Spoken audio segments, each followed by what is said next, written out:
नमस्कार। कुछ health conditions ऐसी होती है जो धीरे धीरे बिना शोर किए हमारी रोज की आदतों के साथ बढ़ती रहती है। पाइल्स या बवासीर उन्हीं में से एक है। आज मैं बात करूंगी कि कैसे पाइल्स को योगिक लाइफस्टाइल और घर के कुछ प्राकृतिक उपायों की मदद से कंट्रोल, प्रिवेंट और कई केसेस में रिवर्स भी किया जा सकता है। सबसे पहले समझते हैं कि पाइल्स होता क्या है। पाइल्स या हेमरॉइड्स असल में हमारे शरीर का एक नॉर्मल हिस्सा होते हैं। समस्या तब शुरू होती है जब एनल कनाल की ब्लड वेसल्स सूज जाती हैं और ब्लीडिंग, दर्द, जलन, खुजली या भारीपन जैसे लक्षण दिखने लगते हैं। स्टडीज बताती है कि लगभग 50% अडल्ट्स उनको जीवन में कभी न कभी पाइल्स की समस्या हो जाती है। इससे पीछे अक्सर लाइफस्टाइल से जुड़ी वजह होती है, जैसे constipation, hard stools, bowel movements को रोकना, लंबे समय तक बैठना, शारीरिक गतिविधियों की कमी, प्रेगनेंसी, ओबेसिटी और मानसिक तनाव। अच्छी बात तो यह है कि इनमें से अधिकांश कारण योगिक जीवन शैली से संभले जा सकते हैं। योगा थेरेपी में पाइल्स को हम सिर्फ एक लोकल प्रॉब्लम के रूप में नहीं देखते, हम पूरे व्यक्ति को देखते हैं। इसमें हम 4 महत्वपूर्ण स्तंभों पर काम करते हैं: आहार, विहार, आचार और विचार। आहार का संबंध है आपके भोजन और पाचन से। विहार का अर्थ है उचित विश्राम और मनोरंजन। आचार का मतलब है आपकी रोज की आदतें और दिनचर्या। और विचार का संबंध है आपकी मानसिक स्थिति, सोच और भावनात्मक संतुलन से। तो सबसे पहले बात करते हैं आहार की। पाइल्स में सबसे जरूरी ये है कि बॉवेल मूवमेंट्स बिना जोर लगाए हो। इसके लिए फाइबर और पानी की मात्रा बढ़ानी चाहिए। फाइबर स्टूल को नरम बनाता है और रेक्टल वेन्स के प्रेशर को कम करता है। प्राकृतिक फाइबर आपको केले, स्प्राउट्स, अनपॉलिश्ड रेड राइस और फलों में मिल सकता है। एक बहुत ही उपयोगी और पारंपरिक रेसिपी है रेड राइस कांजी। इसके लिए अनपॉलिश्ड रेड राइस को रात भर भिगो दें। अगले दिन इसे अधिक पानी में पकाएं जब तक ये एकदम नरम और पॉरेज जैसा नरम ना हो जाए। इसमें थोड़ा सा सेंधा नमक और कुछ बूंदे घी की मिला सकते हैं। इसे गरम गरम लंच या डिनर में लिया जा सकता है। इसमें मौजूद फाइबर पानी को रोक कर रखता है और इंटेस्टाइन को ये जो घी है वो हल्का ल्यूब्रिकेशन देता है। खाने के साथ सूप और छाछ लेना फायदेमंद है। नमक का अधिक सेवन कम करें क्योंकि ये फ्लूइड रिटेंशन बढ़ाकर वेन्स की स्वेलिंग को बढ़ा सकता है। आराम से बैठकर खाएं।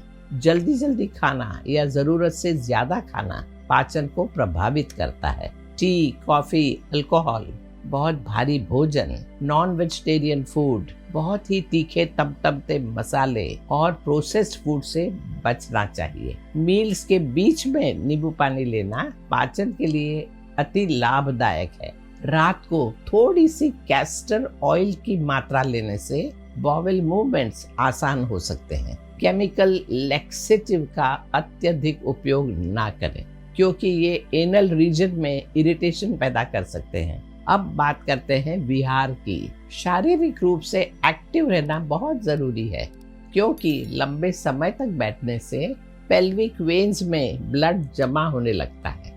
अगर आपको काम के कारण लंबे समय तक बैठना पड़े तो दिन में 2 या 3 बार लगभग 10 मिनट की वॉक जरूर करें।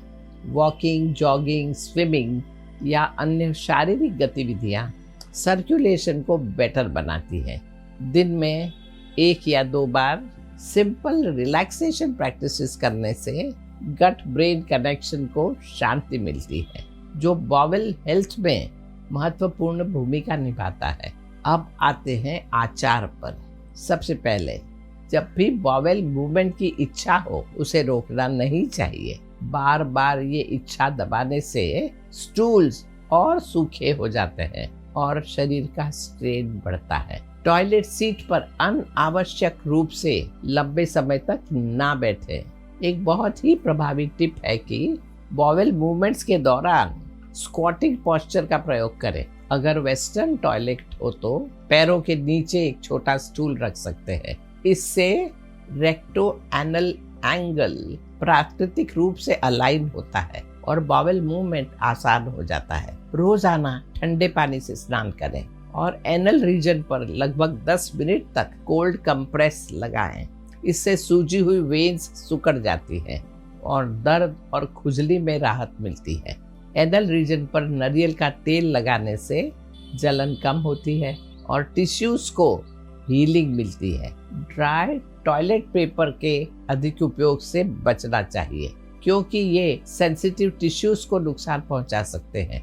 इसकी जगह पानी से सफाई करना बेहतर होता है। गर्म तिल के तेल से हल्के हाथों से पेट पर क्लॉकवाइज मसाज करना भी उपयोगी है।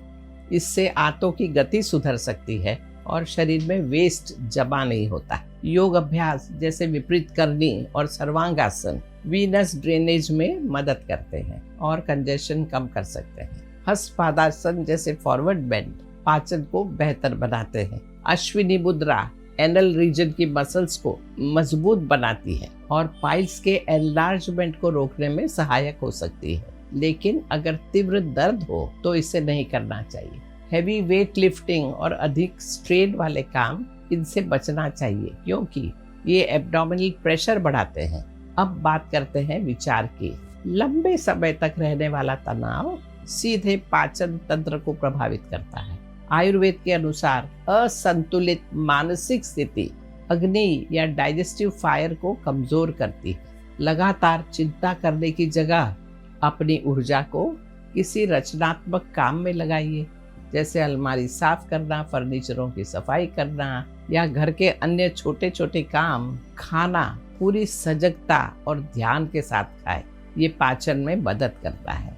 रोज ग्रैटिट्यूड या कृतज्ञता का भाव रखें, इससे मन अधिक सकारात्मक बनता है। जब व्यक्ति कॉन्स्टिपेशन से पीड़ित होता है तो कई बार उसका मन भी चीजों को पकड़ कर रखने लगता है, वो छोड़ना भूल जाता है। रेगुलर मेडिटेशन यहाँ बहुत मदद करती है। ये नर्वस सिस्टम को शांत करती है। जीवन पर विश्वास रखना और परिस्थितियों को स्वीकार करना अंदर के तनाव को कम करता है, जिसका सीधा प्रभाव शरीर पर दिखता है।